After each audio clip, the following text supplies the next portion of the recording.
Dominicos, Santo Domingo y la Orden de Predicadores.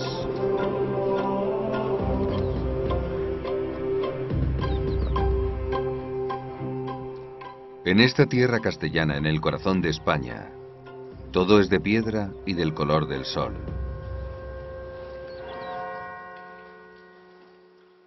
Una tierra severa como la tierra cercana al río Jordán, que todavía arde con el calor de la creación y que en su austera monotonía intervino la divinidad.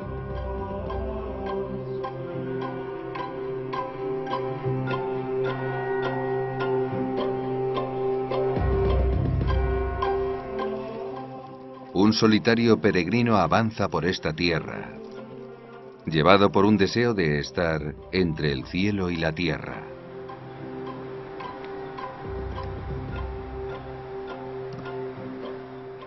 En este árido lugar crece un árbol, apuntando al cielo. Quizás por eso esta zona vio crecer a tantos héroes y santos que, como los árboles, dirigían hacia lo alto su mirada, sin dejar de buscar al Creador.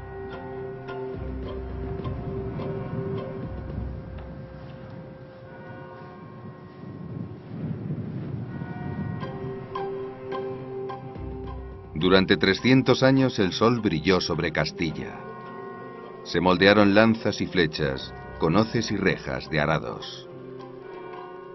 Se construyeron nuevas iglesias, a pesar del peligro de los musulmanes, y en honor a la Virgen María, sonaron las nuevas campanas en los antiguos pueblos romanos.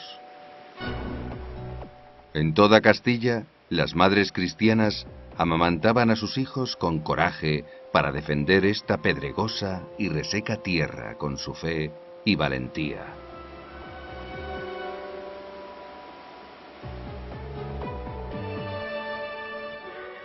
Muchos fueron los cristianos, campesinos curtidos y jóvenes novatos de órdenes de caballería que lucharon por su país. Un país lleno de castillos, construidos por doquier, y que dieron nombre a la tierra de Castilla.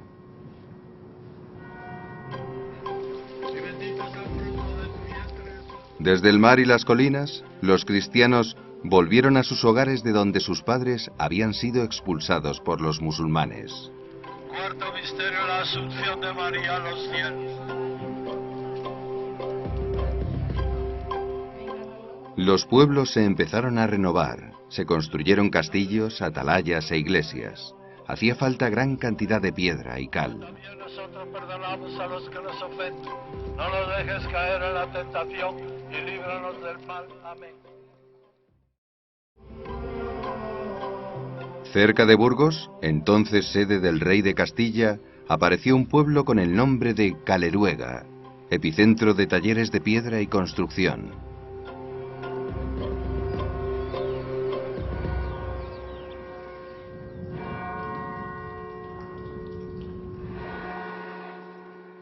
En las laderas del pueblo se cultivaron viñedos, concretamente en la Peña de San Jorge, presidida por una gran cruz que protege a la población.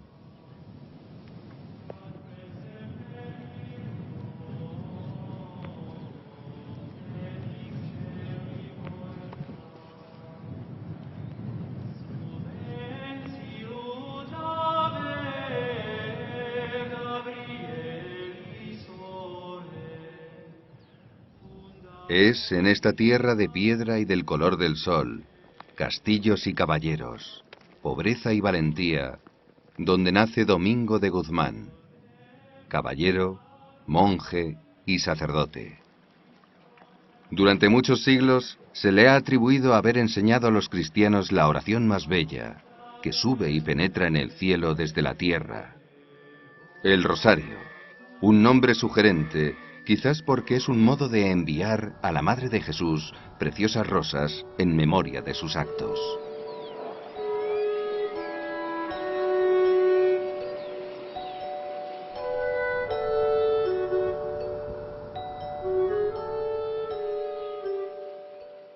Nos habla Fray Boach, dominico.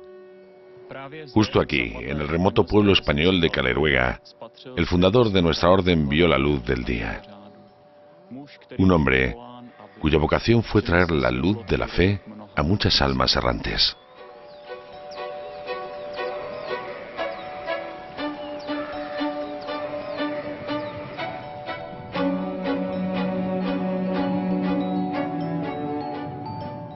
Santo Domingo de Guzmán nació alrededor de 1175, en la segunda mitad del siglo XII, en un pequeño pueblo de España, Caleruega, no muy lejos de la gran abadía benedictina de Santo Domingo de Silos.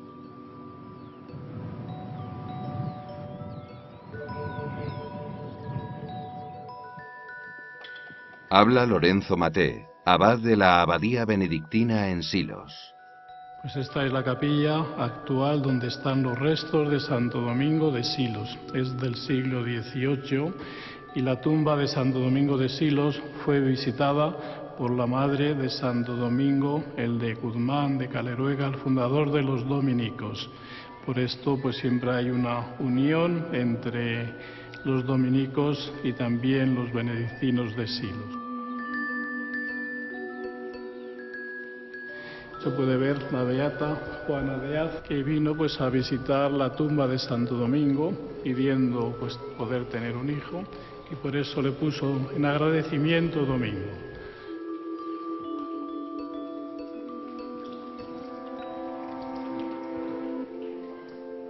A Santo Domingo se le considera el guardián del Señor por tres razones: guardián del viñedo del Señor, su voluntad y sus mandamientos. El Señor lo protege con respecto a su condición triple: primero como persona laica, segundo como clérigo y tercero como hombre apostólico. En el primer caso, el Señor lo protegió para alabarlo; en el segundo caso, para continuar con el fervor; y en el tercer caso, para alcanzar la perfección. Nos habla el profesor Jan Reut, historiador de arte. La orden dominicana, al igual que otras órdenes religiosas, era muy aficionada a las bellas artes. La figura central de este altar es Santo Domingo. Se le representa con un lirio y una vestidura dominica. Sus milagros también llegaron a retratarse. De esos milagros, me gustaría mencionar uno que nos recuerda un sueño que tuvo la madre de Santo Domingo al ver a un perro blanco con una antorcha en la boca con la que iluminaba el mundo entero. Una metáfora de los dominicos difundiendo la fe, la buena nueva del Evangelio de Cristo por todas partes. Sus padres, Juana de Aza y Félix de Guzmán, eran descendientes de familias nobles. La madre es venerada como beata. Se dice que antes de que naciera el santo, su madre tuvo un sueño en el que un perro con una antorcha encendida en la boca saltaba de su regazo e iluminaba toda la tierra. Ella lo interpretó como un signo de que su hijo se convertiría en un divulgador del amor y de la fe. Iba a dar a luz a un predicador cuyas palabras despertarán a las almas pecadoras y esparcirán el fuego de Cristo por todo el mundo. Esta fue la razón de que se llamaran Domini Canes, sabuesos del Señor.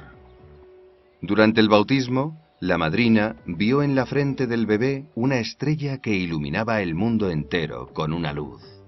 El perro y la antorcha, representando el fervor de la fe y la luz, se convirtieron en atributos de Santo Domingo. La pila bautismal en la que Santo Domingo fue bautizado se ha conservado porque los reyes españoles han querido bautizar a sus hijos en ella.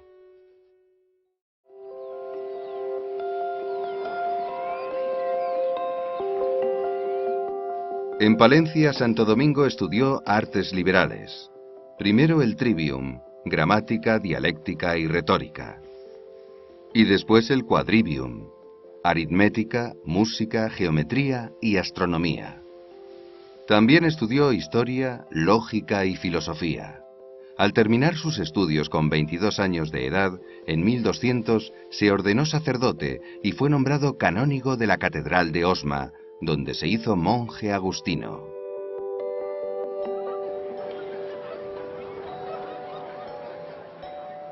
Un crucial acontecimiento para Santo Domingo fue encontrarse con los albigenses, defensores de enseñanzas heréticas y falsas. Alrededor del año 1207 comienza a vivir como los apóstoles, usando la palabra y su ejemplo personal para convertir a los albigenses.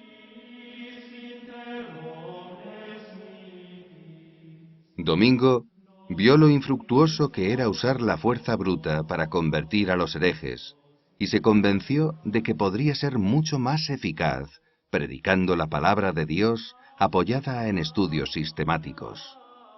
En 1209, Domingo organizó una sociedad de defensores de la fe y la Iglesia llamada Milites Jesu Christi, la milicia de Jesucristo. Su objetivo era defender la fe con la palabra y el obrar contra los no creyentes. La sociedad se convirtió en la Tercera Orden de Santo Domingo.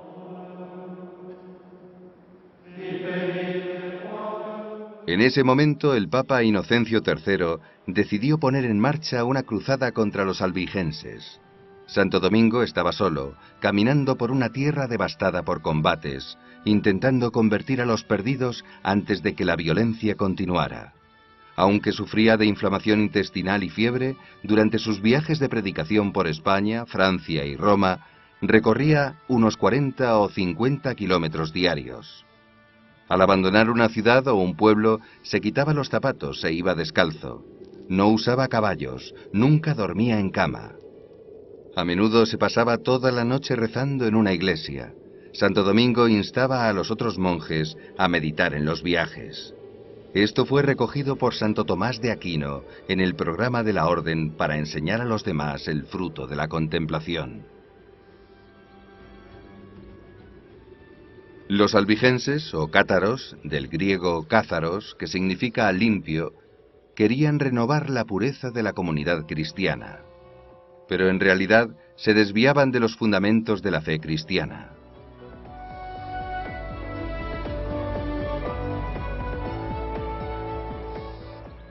Predicaban que todo lo tangible lo creaba el espíritu maligno, Satanás, que sólo lo espiritual proviene de un Dios bueno, y que Cristo no es hijo de Dios ni parte de la Trinidad, ni un ser real.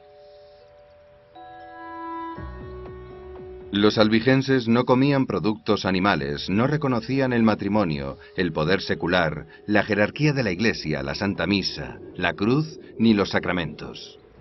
Solo accedían a ser bautizados antes de fallecer. Si una persona caía enferma, era bautizada, y si se recuperaba y después estaba en peligro de pecar de nuevo, se animaba a que la persona se suicidara. Si no lo hacía, era asesinada por otros. Los perfectos, o también llamados los limpios, aliviaban sus cuerpos con frecuentes sangrados rápidos o inducidos. El asesinato de un sacerdote o monje era una obra digna de elogio. Su crueldad no tenía límites. Cortaban en pedazos a los sacerdotes, arrancaban los ojos a gente viva y llevaban almas desnudas a los campos o a embarazadas a los bosques para que fueran devoradas por los lobos. Domingo les predicaba, les persuadía pacíficamente y rezaba por ellos.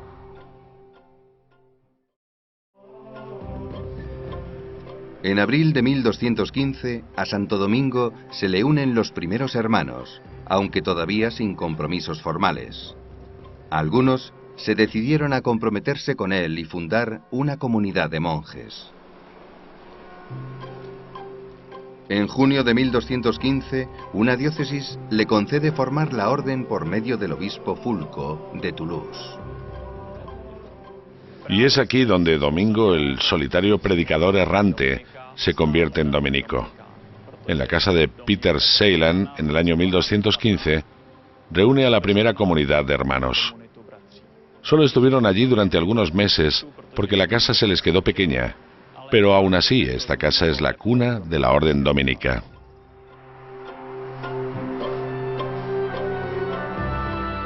Unos meses más tarde, en el otoño de 1215, Domingo fue a Roma a ayudar al obispo de Toulouse en el cuarto concilio de Letrán en el Palacio Laterano, donde residía el Papa en aquel momento. Allí le pidió al Papa Inocencio III que respaldara su orden, garantizando que sus actividades no se limitarían a una diócesis. El Papa agradeció sus esfuerzos, pero considerando la próxima aprobación de un canon que prohibía la creación de nuevas órdenes, recomendó que aceptara una ya aprobada y le aseguró que en un futuro su orden sería admitida.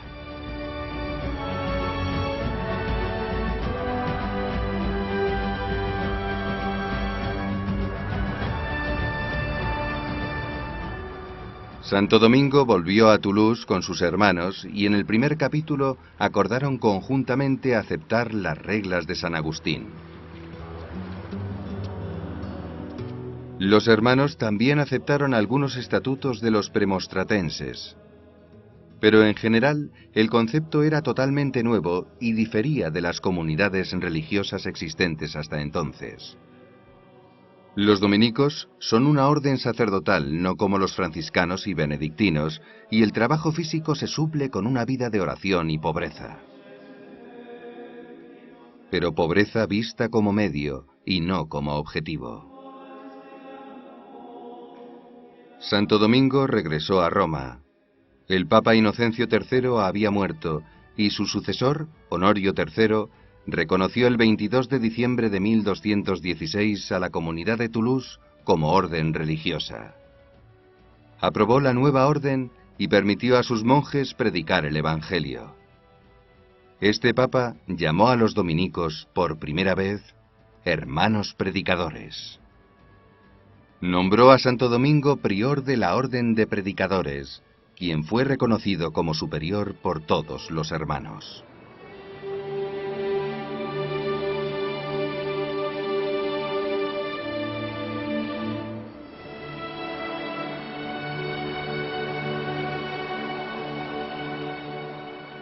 Justo entonces Santo Domingo tuvo una visión. Ante la cátedra de la Basílica de San Pedro, vio al apóstol dándole un bastón y a San Pablo el libro de los Evangelios con las palabras: «Ve y predica».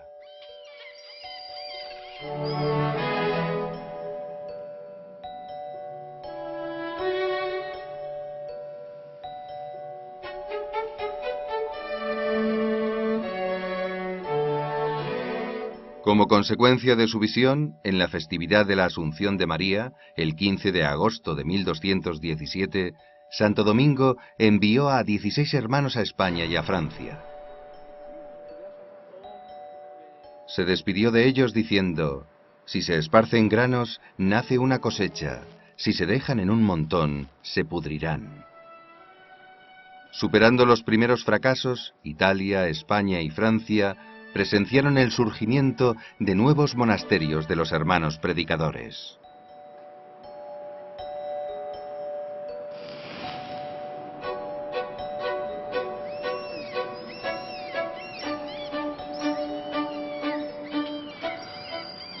En ese momento conoció en Roma a San Francisco de Asís.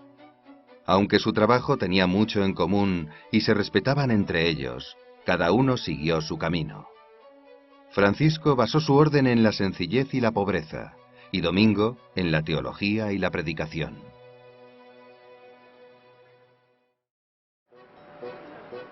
El 11 de febrero de 1218, el Papa Honorio III permitió a los miembros de la nueva orden predicar el Evangelio en todo el mundo. Santo Domingo fundó monasterios en ciudades universitarias como París, Bolonia y Oxford, donde los estudiantes universitarios eran bienvenidos a unirse a la orden. El Papa Honorio III les donó una casa y la Basílica de Santa Sabina en el Monte Aventino. En su jardín crece un naranjo, cuya plantación se atribuye a Santo Domingo cuando vivió allí. En ese lugar tuvo un sueño donde la Virgen María protegía a los miembros de la orden bajo su manto.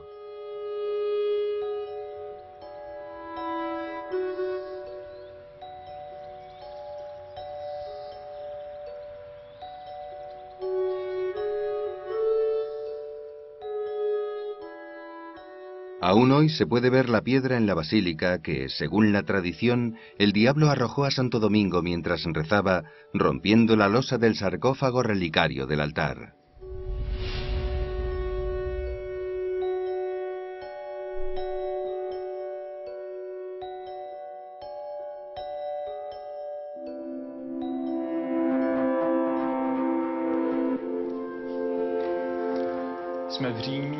Estamos en Roma, en el Monte Aventino, en el monasterio de Santa Sabina, sede de la curia administrativa de la orden.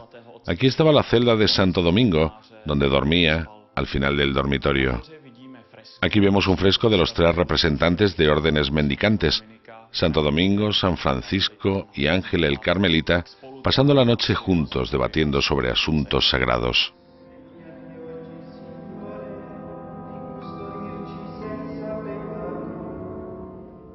En mayo de 1220, en Bolonia, tuvo lugar el capítulo general de la orden en el que se decidió la elección democrática del superior, respetando la opinión de cada hermano.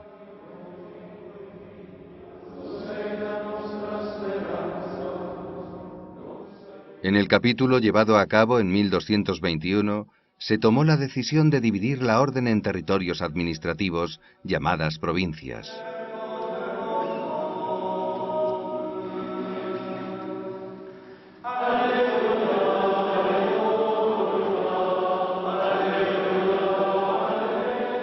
Los dominicos se expandieron a nuevos países: Inglaterra, Escandinavia, Polonia, Bosnia y Hungría.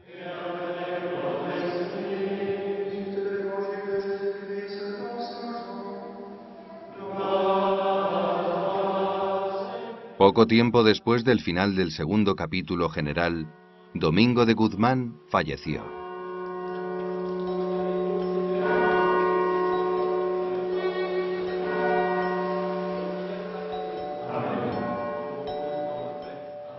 Os seré más útil después de mi muerte, y os ayudaré más eficazmente que durante mi vida.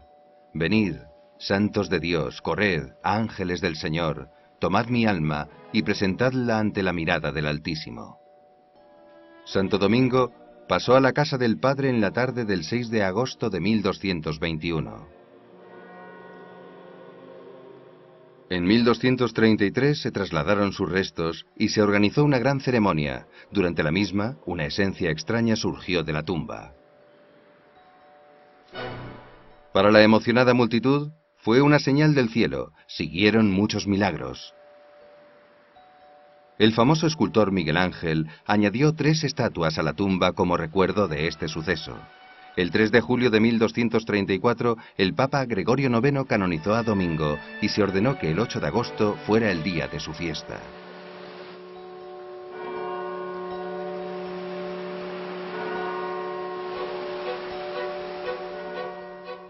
Fausto Umberto es dominico en el convento de Bolonia. Santo Domingo no decidió morir en Bolonia. Murió en Bolonia porque su fuerza menguó en un viaje de Venecia a Roma que realizaba por una misión que le encargó el Papa. Toda su vida estuvo influenciada, o más bien acompañada por la predicación. Enfermó y murió aquí. Si è sentito male, morto qua. Después de 13 años comenzó el proceso de canonización y más tarde se erigió un hermoso monumento, el Arca de Santo Domingo.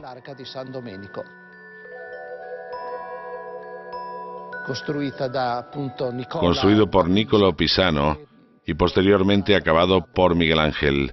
El arca nos recuerda los momentos más vitales de la vida de Santo Domingo.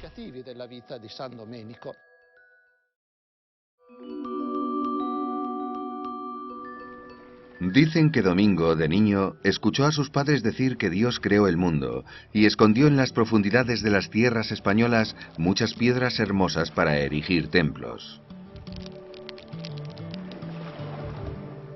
Sabía que la gente las necesitaría para construir casas, caminos y rediles.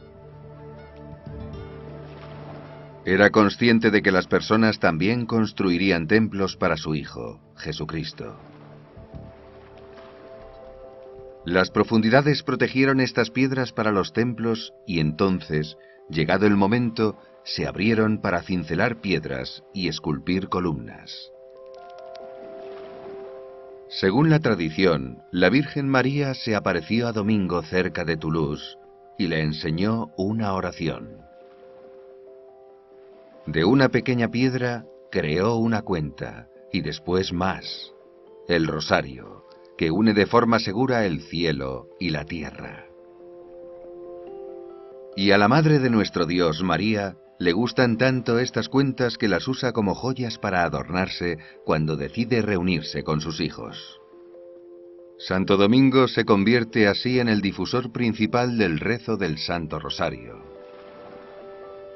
Esta oración mariana se extendió por el mundo cristiano gracias a los dominicos.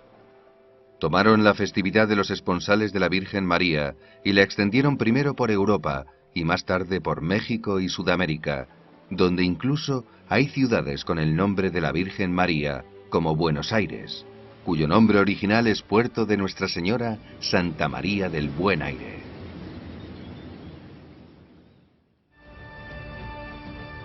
Los dominicos también destacaron como grandes misioneros, y de sus viajes trajeron a Europa nuevos datos de geografía, etnografía e información de otras religiones.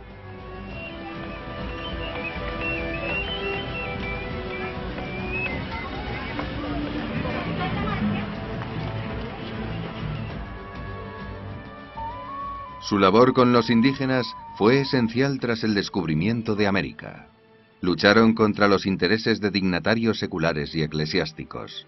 Defendieron los derechos y la seguridad de los habitantes originales de América y contribuyeron en la labor educativa de la Iglesia en las misiones. Habla el cardenal Dominic Duca, dominico. Dos tipos de figuras aparecen en el Nuevo Mundo. Uno es un tipo práctico, colonizador, y otro un sacerdote, testigo de una gran masacre de indígenas. Después siguió el famoso sermón de Francisco, un sermón que sirvió de espejo a los conquistadores españoles. Para entenderlo mejor, esto está influenciado por la revelación de Nuestra Señora de Guadalupe cuando se aparece como mujer indígena. Y así se ganó esta gran lucha.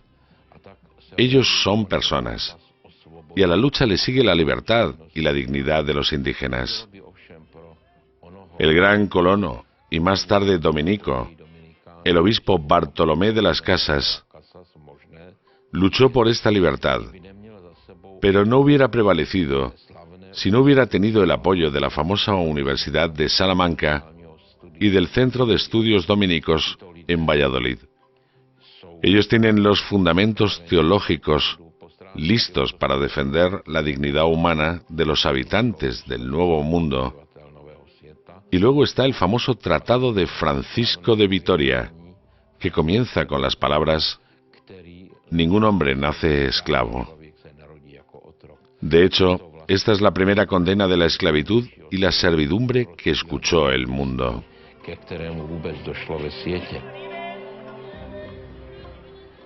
Las misiones estimularon los estudios de lenguas orientales. Los dominicos predicaron en Mesopotamia, Siria, Escandinavia, el norte de África y también Rusia. Las misiones tuvieron lugar en vastas áreas del sudeste de Asia, América del Sur y América Central. En Perú, el último inca permitió que Vicente de Valverde lo bautizara. Entre los primeros santos dominicos latinoamericanos está San Martín de Porres, que nació en 1579 en Lima, Perú. Murió en 1639 a los 55 años, de tifus, mientras cuidaba de los enfermos. Debido a su amor por todos los seres vivos, San Martín de Porres recibió el sobrenombre del San Francisco de Asís latinoamericano. Es el patrón de los que luchan contra el racismo, así como de los mestizos y de los que buscan la justicia social. Martín fue hijo extramatrimonial del noble Juan de Porres y una esclava negra liberada, Ana Velázquez. Creció pobre en Lima, se formó como barbero, adquirió algunos conocimientos de medicina y farmacia y se convirtió en un respetado experto en métodos naturales de sanación. Entró en el monasterio dominico de Lima como hermano lego. Allí fundó un orfanato y cuidó de los afectados por las plagas y de los pobres, sin importarle su color o credo. Cuando entraba en trance levitaba, mostrando dones milagrosos como el de la ubicuidad, el de la sanación o el don de comunicación con los animales. Cuando una epidemia azotó Lima, 60 hermanos dominicos y novicios enfermaron y fueron aislados en una parte cerrada del monasterio. Martín los cuidó atravesando las puertas cerradas. Muchos fueron testigos de este fenómeno. Martín de Porres fue canonizado en 1962. San Martín era amigo de Rosa de Lima.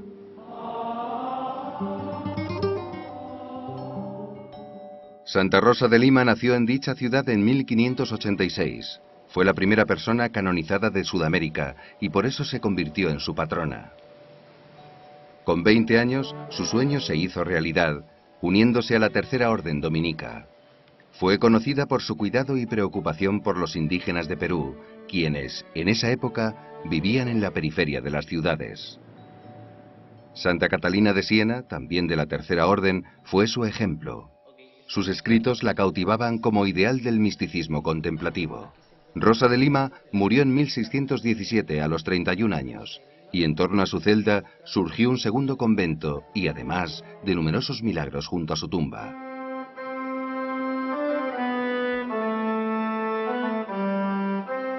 La Tercera Orden es una de las 3 ramas tradicionales de la familia dominicana. La primera rama está formada por los frailes hermanos predicadores. La segunda son las monjas. Y la ya mencionada Tercera Orden son personas laicas que desean vivir sus vidas según la espiritualidad dominicana. Tras el Concilio Vaticano II, la Tercera Orden pasó a llamarse Fraternidad Laical de Santo Domingo. La familia dominicana se fue ampliando con las congregaciones de hermanas dominicas, institutos seculares, fraternidades sacerdotales o el movimiento juvenil dominicano.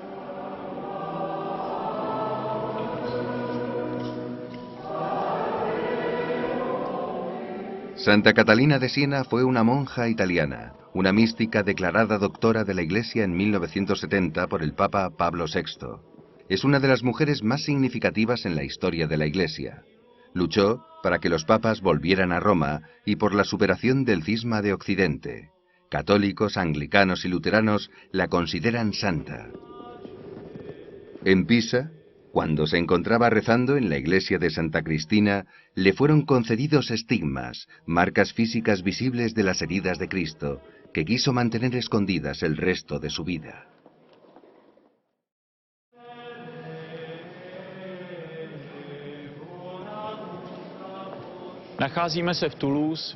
Estamos en Toulouse, en el antiguo convento dominico llamado Les Jacobins, que fue nuestro monasterio central desde 1229 hasta la Revolución Francesa, cuando expulsaron a los hermanos. En la capilla del convento también se encuentra la tumba de Tomás de Aquino, dominico y guía de la Iglesia.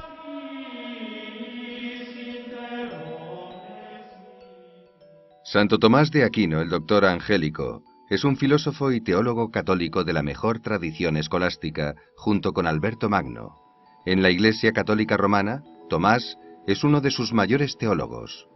De sus opiniones surgieron grandes tendencias filosóficas y teológicas llamadas por su nombre tomismo, y desde el siglo XIX, neotomismo.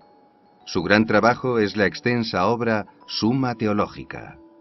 Santo Tomás demostró una habilidad excepcional para el pensamiento abstracto dentro de un sistema lógico. Razón y revelación, temas centrales de la escolástica, se moldean según su interpretación en una unidad armónica, resumen de la fe y la razón humana. Estableció las reglas para la Orden de la Merced, según la consagración de la Virgen María, la Merced, con el objetivo de liberar a esclavos cristianos de la esclavitud musulmana. Con el fin de que judíos y moros se convirtieran a la fe verdadera, estableció colegios que enseñaban lenguas orientales. Tomás de Aquino habla del arte como del adiestramiento de lo profano, pues revela secretos de un misterio y muestra ejemplos de santos. Ese mismo Tomás tiene tres conceptos que caracterizan una obra de arte emergente. Claritas, una especie de claridad; integritas, unidad; y consonantia, armonía. La orden de predicadores es una orden intelectual, y las iglesias dominicas ofrecían un espacio apto para las bellas artes. A Tomás de Aquino le debemos también los preciosos textos de la fiesta del Corpus Christi. En 1264 se incluyó en el calendario litúrgico dicha festividad, recordatorio de la presencia real de Cristo en la sagrada forma. El Papa Urbano IV residía por aquel entonces en Orvieto, al norte de Roma. Muy cerca de allí está Bolsena, donde en 1263 un sacerdote que celebraba la Santa Misa tuvo dudas de que la consagración fuera algo real. Al momento de partir la sagrada forma, vio salir de ella sangre que caía y empapaba el corporal. La venerada reliquia fue llevada en procesión ante el Papa, quien instauró la fiesta en septiembre de 1264. A Tomás de Aquino se le encarga entonces preparar los textos de la fiesta, que incluye himnos como el Pange Lingua, Lauda Sion o el Adoro te devote. Tras un reciente examen pericial, se confirmó que la sangre del corporal coincidía con la del sudario de Turín.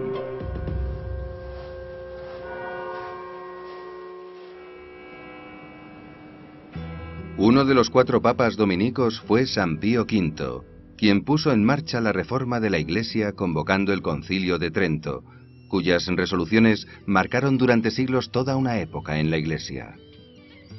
Vivió una vida austera, pidiendo a todos una vida ejemplar. Se decía que quería convertir toda Roma en un monasterio. En 1567 declaró a Tomás de Aquino doctor de la Iglesia. Organizó con éxito la Liga Santa, cuyos combatientes consiguieron en 1571 una gran victoria ante los turcos en la batalla naval de Lepanto, destruyendo así la hegemonía de la marina turca en el Mediterráneo. Los marineros cristianos ganaron gracias al rezo del Rosario, motivo por el cual se introdujo la festividad de Nuestra Señora del Rosario el día 7 de octubre. San Pío V mantuvo su manto blanco dominico, que es, desde entonces, la prenda que han vestido los papas. Otra gran decisión que tomó fue fundar el Colegio de Santo Tomás en Roma, que se encuentra hoy en día en un lugar diferente, conocido como Angelicum. Una herramienta que defendía y protegía el herético contagio de la sociedad de esa época fue la Inquisición. De inquisitio, investigar, perseguir. En gran parte fue sostenida y desarrollada teológicamente por los dominicos, quienes a menudo participaban en ella. La actuación de la Inquisición iba encaminada a defender las muy arraigadas creencias que defendían el honor de Dios, la fe, la unidad de la Iglesia y la paz. Los inquisidores creían que salvaban de la condenación eterna a aquellos que cometían el pecado de la herejía. El problema no era la libertad de conciencia tal y como se ve hoy en día, sino la libertad de fe.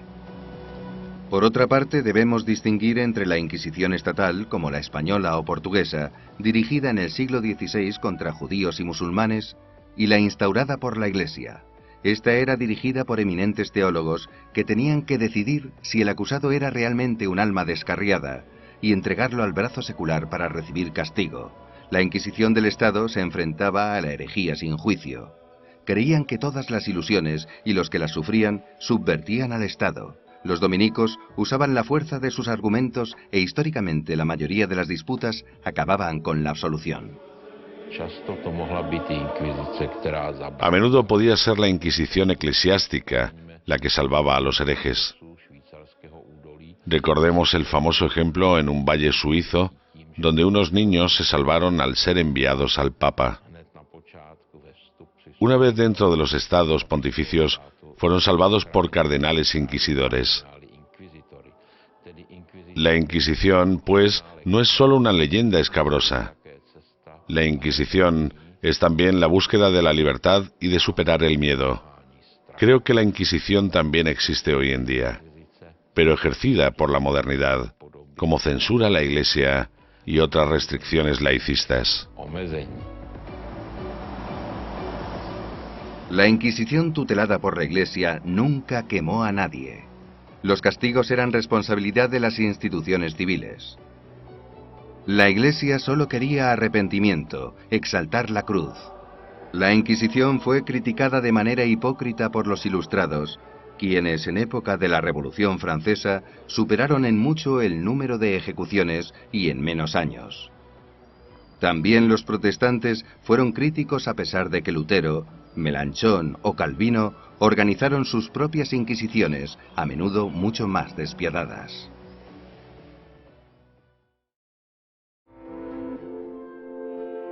Los monasterios de los dominicos fueron parte indivisible de pueblos medievales. En Bohemia y Moravia estaban relacionados con el beato Ceslao y su hermano San Jacinto, que venían de una familia polaca noble. Durante su visita a Roma reconocieron a Santo Domingo, que los aceptó en la recién creada Orden de Predicadores. El beato Ceslao se convirtió en superior provincial de Polonia y fundó un monasterio en Breslavia. En 1226 acudió a Bohemia, donde, con el apoyo del rey Ottokar I, fundó en Poríci, cerca de Praga, el primer monasterio dominico. Desde allí comenzó a predicar en toda Bohemia. La tradición cuenta que recibió en la Orden Tercera a Santa Cislava de Lemberg. Junto con su hermano Ceslao, San Jacinto fundó de su vuelta de Roma un monasterio dominico en Carintia y otro en Olomouc y posiblemente en Zogmo. En el siglo XIII y XIV, los monasterios de la Orden de Predicadores estaban por toda Bohemia y Moravia. En 1420 los husitas quemaron la mayoría de los monasterios dominicos y asesinaron a muchos de ellos.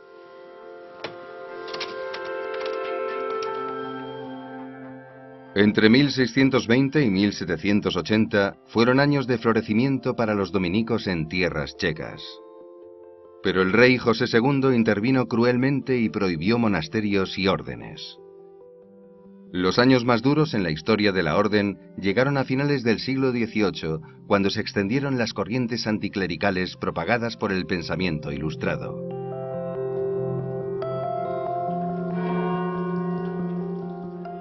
En 1905 llegaron nuevos aires a Chequia, cuando el superior de la orden, el beato Jacinto María Cormier, renovó la provincia checa dominica.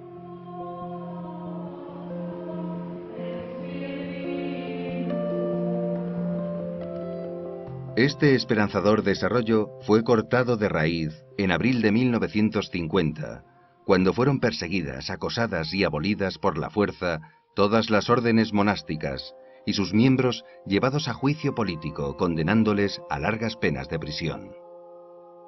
Tras una época de clandestinidad, durante la dominación comunista, la provincia checa dominica pudo reiniciar sus actividades en 1989.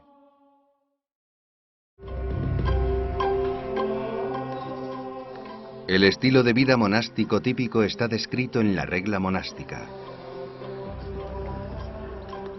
Sus elementos conforman el estilo de vida dominico y la disciplina colectiva que ofrece su orden. Destacan la vida comunitaria, las celebraciones litúrgicas, los rezos privados, la aceptación de los votos, el consejo evangélico, el estudio al servicio de la verdad y del apostolado, la proclamación del Evangelio. La clausura ayuda a cumplir con estos elementos: el silencio, el hábito monástico y los actos de penitencia. Para asegurar la movilidad de los miembros de la orden de predicadores, estos no están atados a una iglesia o monasterio, sino que se unen a una orden. Vagar por el mundo como un predicador errante y humilde fue en realidad la continuación del trabajo ejemplarizante de Jesucristo. Pero como parte de una orden, el programa era totalmente nuevo, igual que el de los franciscanos. Se pensaba que los monjes debían permanecer en un monasterio y esperar que fuera la gente, pero al igual que los apóstoles, ellos debían acercarse a las personas, buscarlos y predicarles la palabra de Dios y asistirles sacramentalmente. Santo Domingo dijo: «Deseo daros armas con las que luchar contra el demonio toda vuestra vida». Para lograrlo, usó sus 9 maneras de rezar.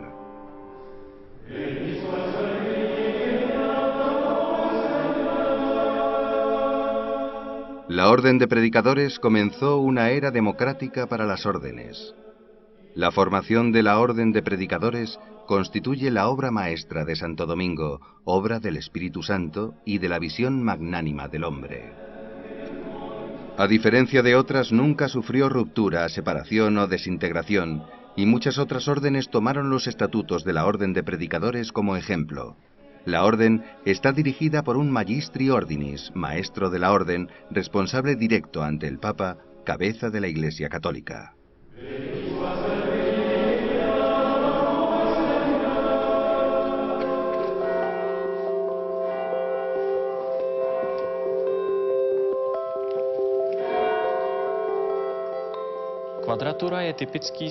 Un claustro es un elemento típico dentro de los monasterios, y no solo de los dominicos.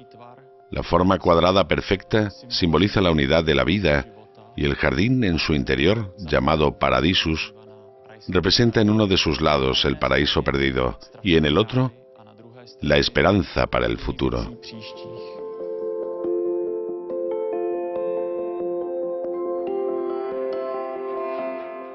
La época de San Francisco de Asís y Santo Domingo y sus fundaciones dieron lugar a una época notable y gloriosa para las universidades y las catedrales.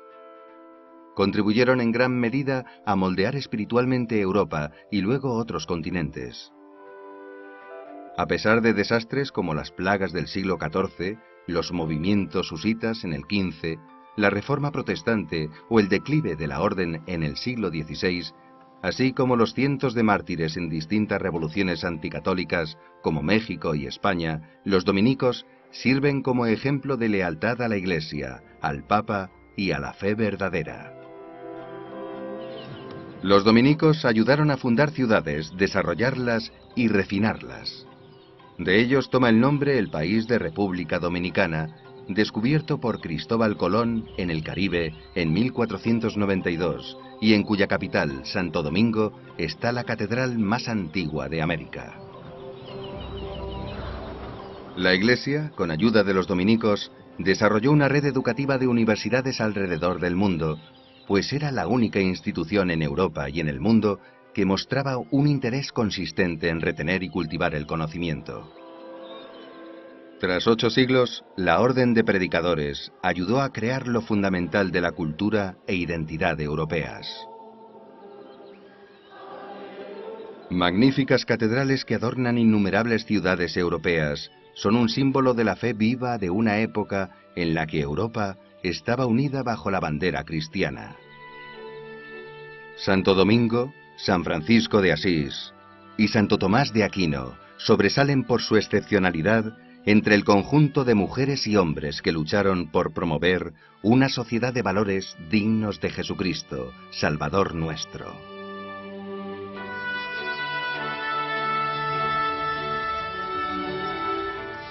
El maestro Johannes Eckhart, místico alemán dominico, afirmó: «En la contemplación te sirves a ti mismo, mientras que en el trabajo del amor sirves a los demás».